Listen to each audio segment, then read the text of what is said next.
Chairperson, honorable members of the forum, distinguished guests, and esteemed Indigenous peoples.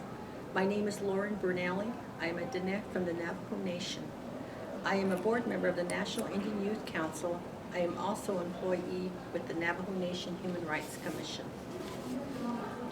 Urban Native Americans residing in cities across the United States represent nearly 80% of the total Native American population in the United States. Indigenous peoples experience homelessness, lack of adequate health care, poverty, and incarceration at higher rates than any other ethnic group in America. There is an urgent need to establish a national plan to address the lack of services and the continued disparate treatment of Indigenous peoples in urban America. The storied history of Native Americans is based upon the administrative policy that was founded on the principle of divide and conquer. Most notable is the 1953 Indian Reorganization Act, which relocated enormous members of Indigenous populations off sovereign lands and into urban metropolitan areas. While some Indigenous peoples have benefited from relocation, many have fallen victims to life without shelter. Native Americans seek life's basic necessities from shelters and Indian centers. Many have succumbed to alcohol and drug abuse. For some, incarceration is the only means of shelter and safety. While Indigenous populations are more likely to be systematically victimized by society, they remain culturally and traditionally grounded in Native lifeways. The passage of the 27 United Nations Declaration on the Rights of Indigenous Peoples serves as the recent recognized international mechanism to bring forth Indigenous peoples' cultural and traditional lifeways. Lifeways give birth to human rights. These rights are largely unrecognized, dismissed, and disrespected by non-Indigenous peoples.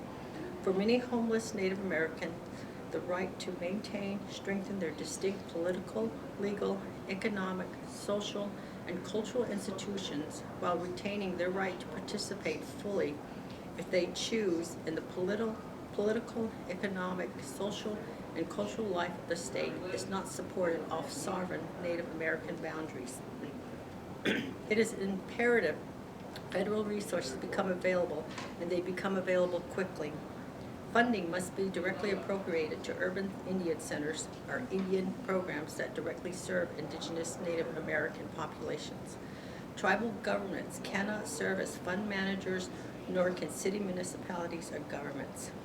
Sovereign Native American issues can easily blur the lines of need and consequently divert funds to serve sovereign-based Native Americans.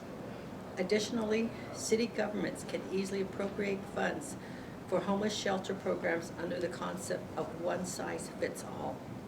These programs are mostly Christian-based, and to utilize these services, one must comply with the Christian teachings to receive services. The dependency of city governments to cost-share homeless shelters with Christian-based organization is a pattern and acceptable way of service delivery. In the city of Albuquerque, New Mexico, homeless Native Americans turn away from these types of homeless shelters. Cultural traditional teachings, including ceremony and chants, are forbidden. Indigenous peoples must design and establish programs that embody a cultural Indigenous fit. Culturally appropriated services cannot be realized without adequate, appropriate funding. The application and implementation of UNDRIP must be inclusive to urban Native American populations. The human and civil rights of Native Americans must be protected, preserved, and perpetuated wherever domiciled.